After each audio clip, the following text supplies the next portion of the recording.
Good morning. Sitting here today with Mike Arnold of the Mike Arnold Agency. We're going to have a 15-20 minute chat about how he came to be in the insurance business. So, good morning, Mike. Good morning. We're going to make this pretty straightforward, and we're going to start early. Where'd you grow up? Grew up in Hampton, Virginia, nestled on the Chesapeake Bay. What'd your parents do for work? My dad spent his whole adult life in one form or fashion working for the government. He retired from the United States Air Force as a master sergeant and then went to work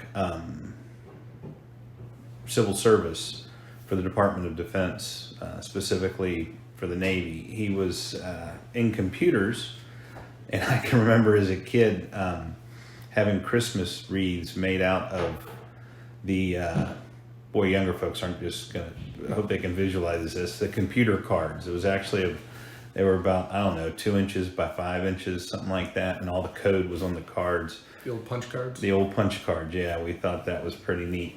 And then, at the end of his career, he was a systems analyst manager for government civil service for the Navy. Okay. Mom did different jobs, but mostly was a homemaker. She worked in a factory a little bit when they were trying to forward themselves, and she's very proud of that. She had limited education as a child and a very hard worker. Any brothers or sisters? I have one older brother. He's 6 years older than me. What's he do?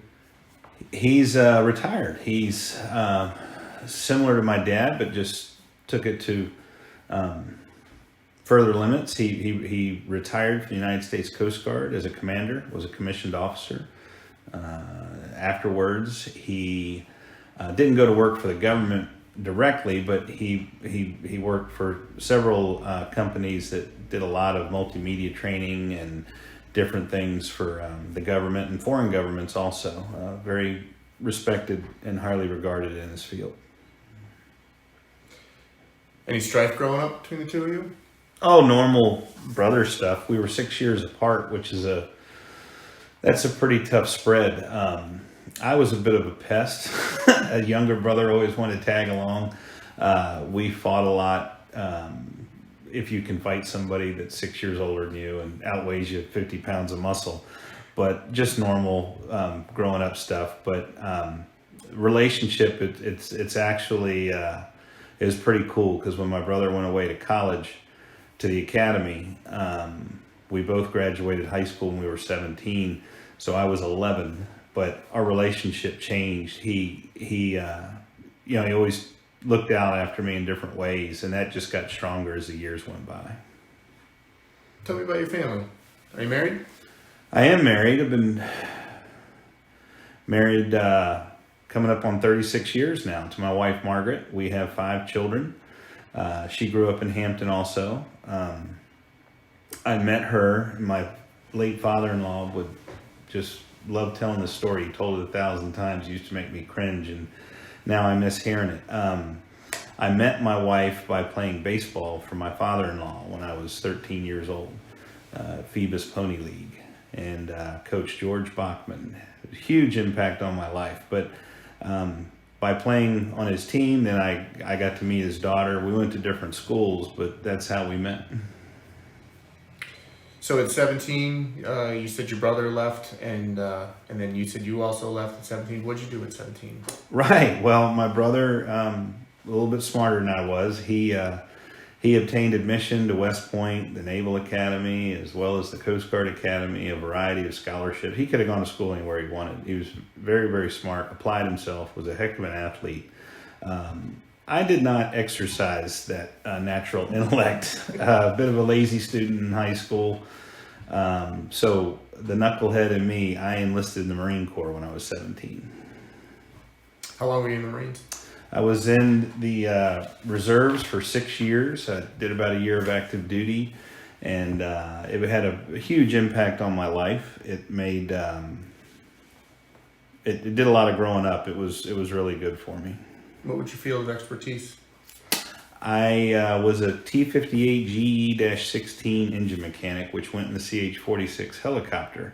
And then I got on flight skins and ultimately became a crew chief on a CH-46 helicopter. Ironically, or interestingly, not ironically, an aircraft that I actually turn wrenches on is now in the Smithsonian. That's when you know you're old. When the equipment you worked on, I flew on that helicopter. It's in the Smithsonian. Did you want to be in avionics and things like that when you were young, at 5, or just as a...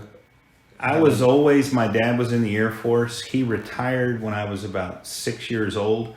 So I didn't have while my dad did over 20 years in the Air Force, I didn't move around from base to base to base like a lot of dependents. I was born in Colorado, and when my dad returned from Vietnam in 1968, he was transferred and stationed at Langley Air Force Base in Hampton, where he retired. So I grew up next to Langley Air Force Base.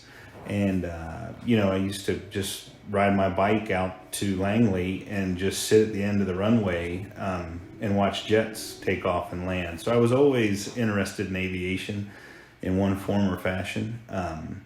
Just everything, how airplanes fly. And I was always interested in aviation. Still am.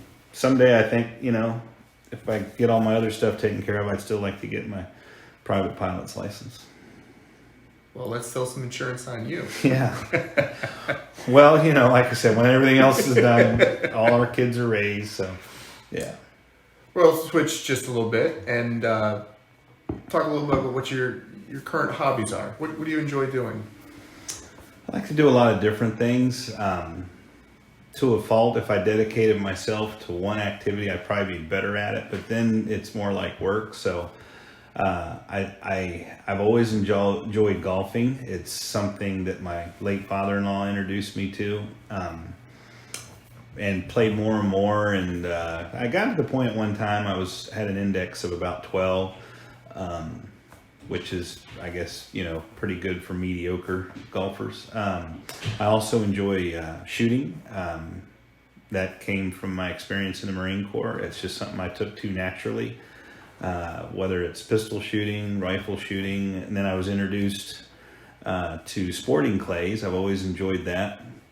For people that don't know what that is, they've probably heard of skeet, the little clay frisbees. Well, sporting clays, it's kind of like playing golf. You take a walk through the woods and you go up to a shooting station, and there's different shots each time. And I like that, and I enjoy fishing.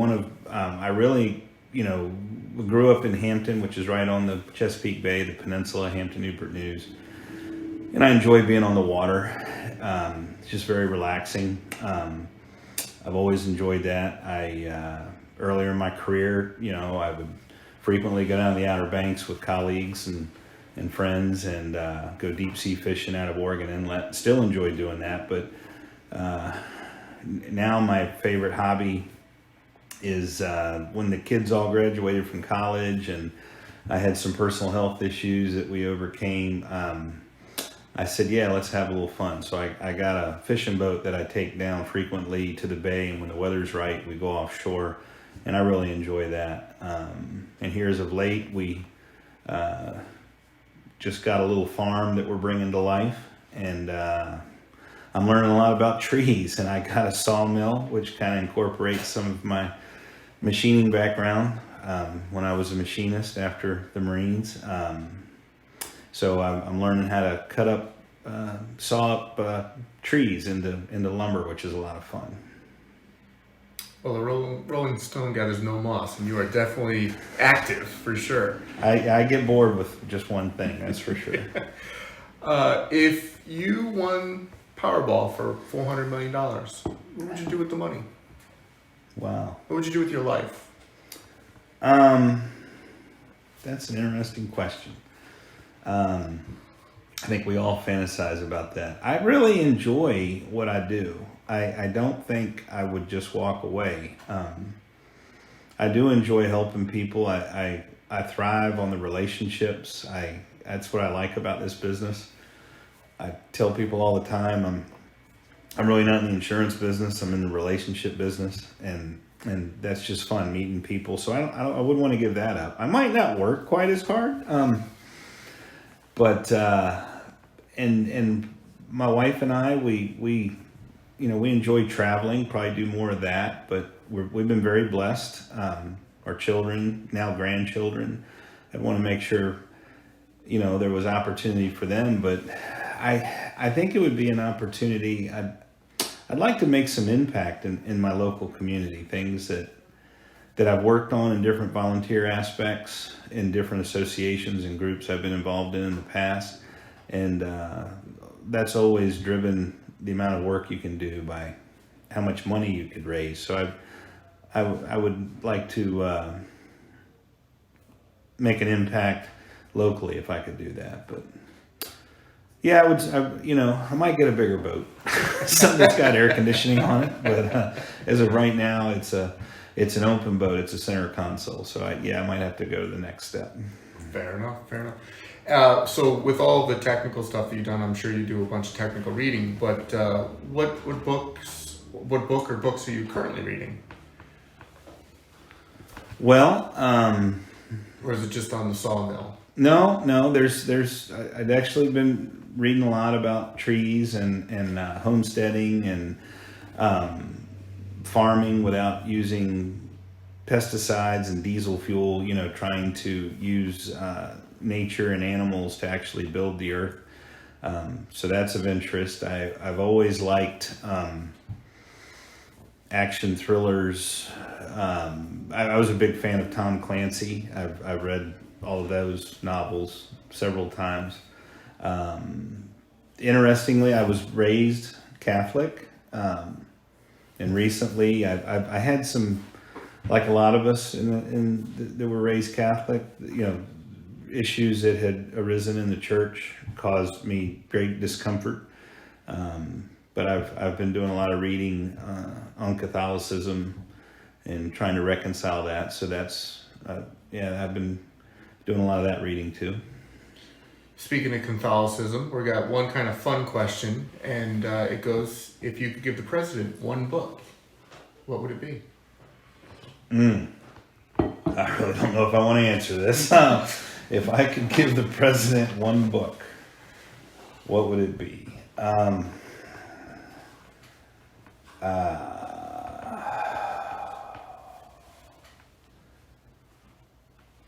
It would.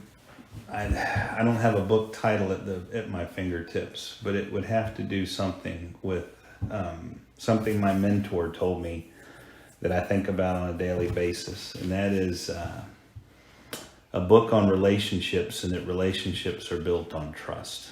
And if you don't have trust, you don't have a relationship, personal or professional. So it would be something in that vein. I don't think that's unique to our current president. I think that's pretty much anybody in the House or Senate that's been there more than 4 or 5 years. I think they lose touch with the Americans out here that are trying to make their way. Well, I appreciate that. You went into my next field of questions, which is about the business. So we're going to talk briefly about your mentor, but first I just want to ask, how did you get into business? How did you get into insurance? Is it what you wanted to do after being a machinist? So I had a lot of technical stuff as a young man. I mentioned, I was a jet mechanic. They're turbo shaft engines, but it's a jet engine and a helicopter. And then I went through the apprentice school at Newport News Shipbuilding as a machinist. Obviously that was very tight tolerances, learning how to do all those things. And then I was upset with my paycheck and what I could provide for my family. So I started going to school at night, chipping away at getting my degree. And it was interesting because more and more I got into it, the less and less the technical stuff motivated me. And it was more about the interpersonal relationships. And then when I was getting ready to graduate, it took me about 10 years going part-time, but I wanted to be in business for myself. I had the corporate rug pulled out for me a couple of times, and I didn't like that. And I wanted to be responsible for my future.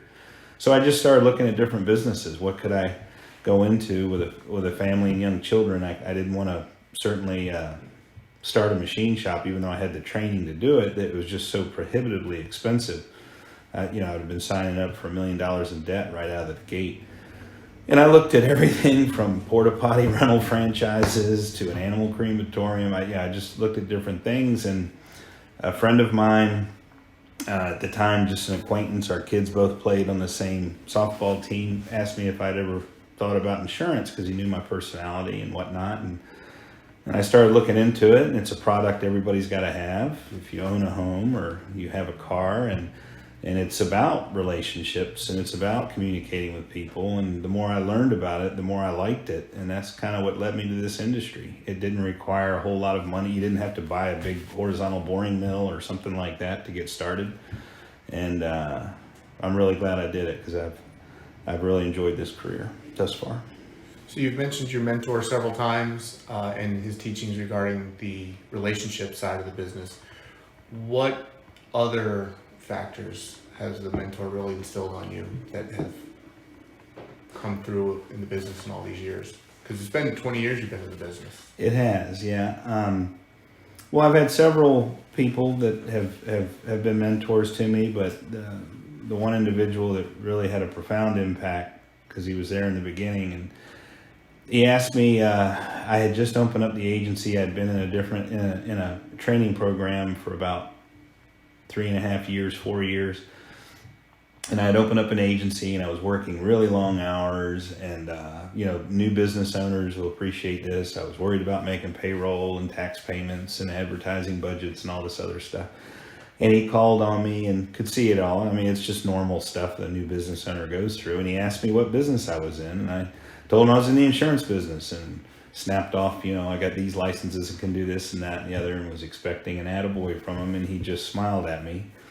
And that's when, something I've held on to, and I've already talked about it today. He said, we're in the relationship business, and relationships are built on trust. And you've got to earn trust, personal or professional relationships. And all you got to do is go out there and earn their trust. And it just stuck. It was just some really strong glue, and that's how I've tried to grow my business and be that person that people trusted when they needed advice. Sometimes we got to tell them bad news, but that's built on trust also. And so that was just a big impact on me, and that's been a compass heading for me the whole time.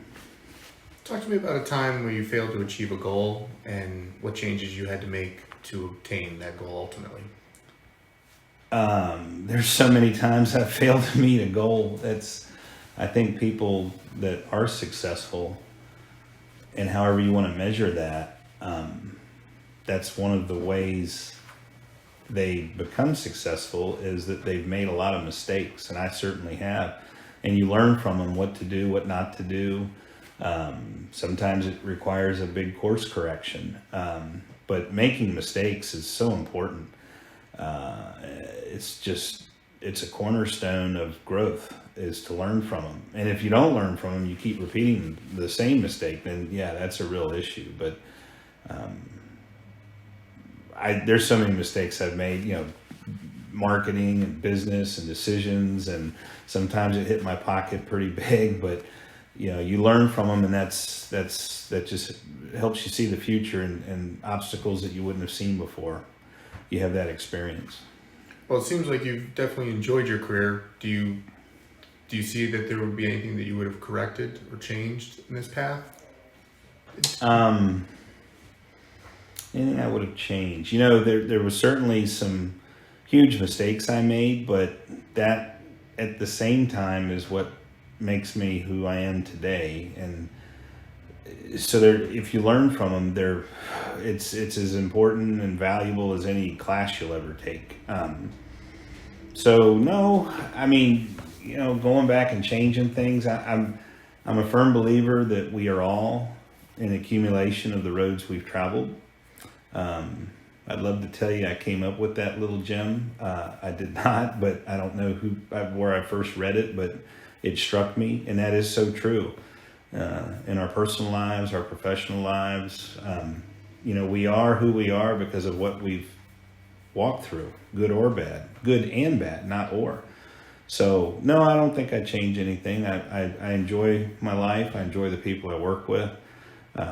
My family's all doing well. Our children are grown. We now have grandchildren showing up, which is just it's so sweet, and really enjoy it. So no, I don't think I change anything. Last question. We're going to get you out on a high. Okay. Where do you see yourself in the business in 3 years or 5 years? That's a good question, and I don't struggle with it. The sigh, you might think like it's a struggle. It's not a struggle. I really enjoy this. I see my role changing as time goes by, but I really have some good folks working with me. I like what I do. A lot of times people have a calendar where they're marking the days off to retirement. And if I had a job where I was working for somebody else, I'm sure that would be my attitude. But I really like coming to work. Do I want to necessarily be here bell to bell? No. But, people, I'm always so thankful because people put trust in me and they count on my advice and reach out to me for things that may or may not be insurance related. And I enjoy helping people and I enjoy those relationships. So I'm going to work as long as the good Lord lets me. I enjoy what I do. I appreciate you taking the time out of your day to talk with us and put this out for the public.